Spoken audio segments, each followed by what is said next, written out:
दास्तां अपनी सुनाई, आप क्यों रोए जो हमने दास्तां अपनी सुनाई, आप क्यों रोए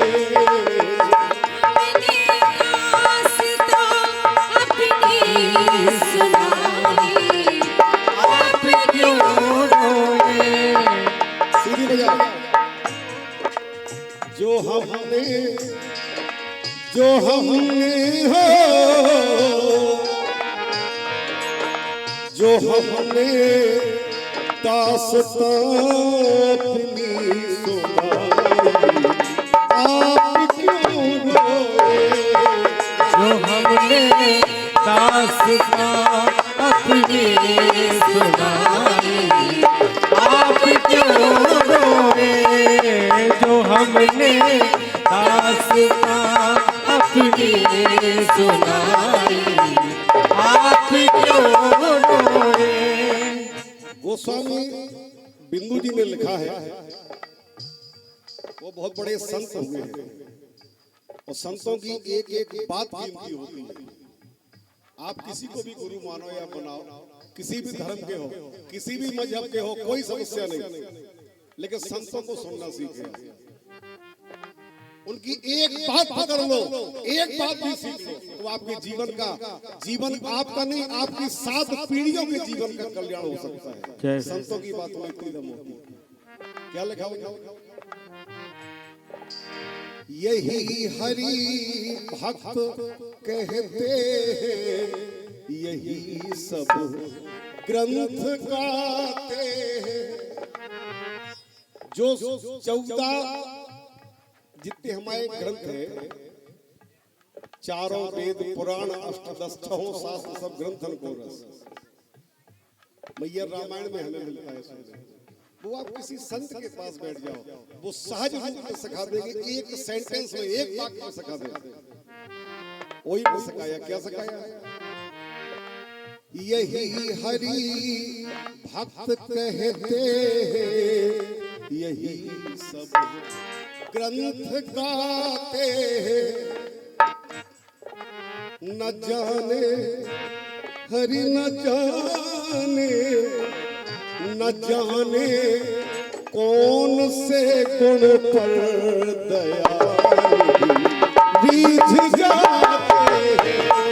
न जाने कौन से गुण पर दया रीझ जाते हैं।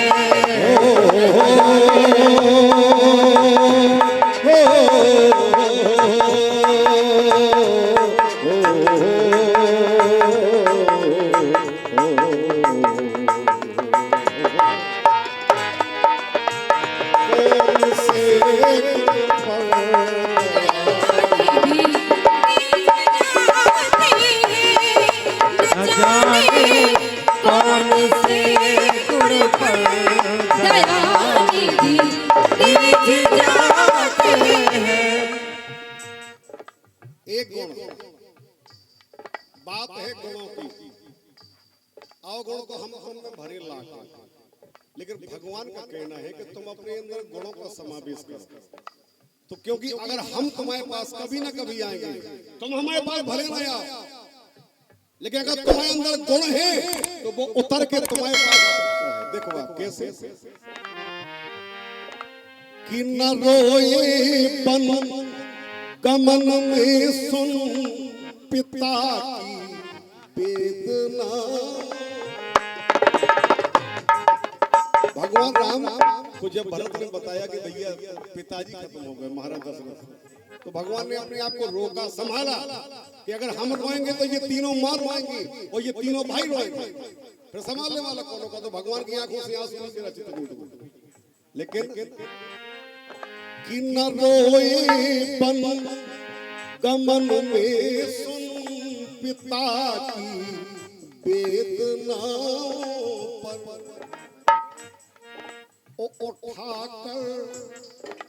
उठाकर गीध को निज गोद में आंसू बहा न जाने कौन से गुण पर दयानिधि बीज जाते हैं। कौन से गुण पर दयानिधि बीज जाते हैं। कौन से गुण पर दयानिधि बीज जाते हैं। दुर्योधन ने कहा कृष्ण भगवान से कि तुमने जो बात कही ये सब वो तो हमें मानने नहीं है। तुम कह रहे कि पांडवों का 5 गांव दे दो। अरे हम बिना लड़ाई लड़े एक सुई की नोक बराबर धरती न दे। अब तुम आए हो इतनी दूर से तो भूखे तो होगी हो। एक काम करो चलो भोजन करो। भगवान बोले यार तो ऐसा खबर जैसे ऐसा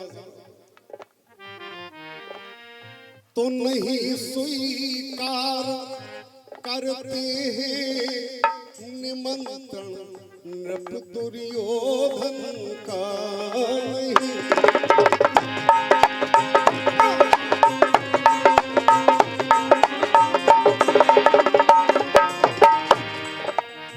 नहीं स्वीकार करते हैं निमंत्रण नृप दुर्योधन का। ओ विदुर के घर बिना बुलाए जय विदुर के घर पहुँच कर भोग छिल से लगाते न जाने घर पहुँच कर भोग छिल से लगाते न जाने कौन से गुण पर दयानिधि बीज जाते हैं। न जाने कौन से गुण पर दयानिधि बीज जाते हैं। उसकी मर्जी है भाई, किसी की बाप होती थोड़ी है। जय कौरव हिंदू जिंदगी भर तपस्या करत रहा है, कब मिल जाए वो मुसलमान का मुन्ना भाई कोई गारंटी नहीं भाई। जैसे उनके दरवाजे पे जाओ केदारेश्वर के सोते राशन कार्ड या आधार कार्ड तो दिखाओ कि जो हिंदू का जो मुसलमान। जैसे हम बीमा कर दे LIC के जो छुन छुन कम कर तो उनमें आधार कार्ड लगाते हैं कि ये कुआं बामन है, भागवत है, नागुआ है, भीमारा, माली है, कुआं। केदारेश्वर के दरबार में कोई राशन कार्ड नहीं मांगा जाता है, ना कोई आधार कार्ड। तुम आओ, तुम पांव परो, जो दया सबको मिलेगी वही तुमको मिलेगी। ऐसे बनना सीखो। भगवान ने ऐसा सिखाया है कि एक से बनना सीखो, समदर्शी, सबको एक निगाह से देखना कि ये सब हमारे। और जिस दिन हम तुम ऐसा सोचने लगेंगे संसार में हमें कभी न जीने की तमन्ना होगी, न मरने का डर होगा, कभी नहीं होगा। सब हमें अपने लगेंगे कि हमारे। अंतिम बात देखो कि कठिनता से चरण धोकर मिले कुछ बिंदु सी हरि। बड़ी कठिनाई से सारी जिंदगी बिंदु जी ने तपस्या की। शिकायत कर रहा भगवान से कि मैंने सारी जिंदगी तेरा नाम लिया है। कठिनता से चरण धोकर मिले कुछ अश्रु बिंदु को, कुछ बूंदे उत्तम चरणों तक स्वयं के पट के घर जाकर लौटाते हैं। चरणों तक स्वयं के पट के घर जाकर न जाने कौन से गुण पर दयानिधि बीज जाते हैं।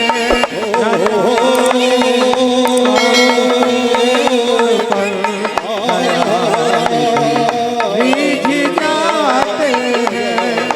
न जाने कौन से गुण पर दयानिधि बीज जाते हैं। न जाने कौन से गुण दयानिधि